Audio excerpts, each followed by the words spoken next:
Και άλλες φορές, ένα παράδειγμα που έζησα στο Άγιον Όρος, κάποιος αδερφός εκεί, μεγάλος στην ηλικία, είχε μια δυσκολία πνευματική.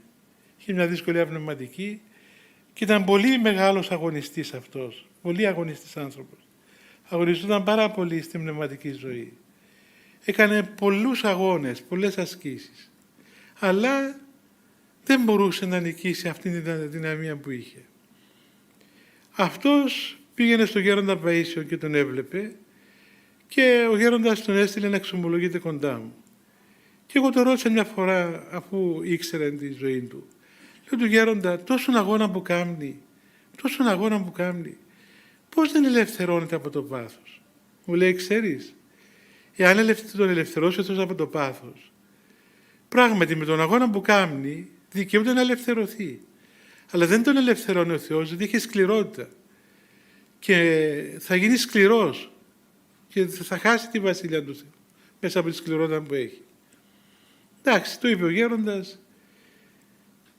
Μετά από λίγο καιρό, πράγματι, ανακουφίστηκε από τον πειρασμό που είχε ο αδερφός. Βρήκε μια άνεση. Για 6-9 μήνες ήταν πολύ καλά. Αλλά τι παρουσιάστηκε? Αυτή η σκληρότητα. Στους 3 μήνες άρχισε να έχει ένα αγέρο φρόνημα. Έχασε το φρόνημα που είχε παλαιότερα, που ερχόταν κλαίγοντας και πονώντας και θλιβόμενος για τις πτώσεις του. Και άρχισε να κρίνει τους άλλους, να κατακρίνει τους άλλους, να μιλά με σκληρότητα, με έπαρση, με εγωισμό, να τσακώνεται, να δείχνει έναν χαρακτήρα τελείως διαφορετικό.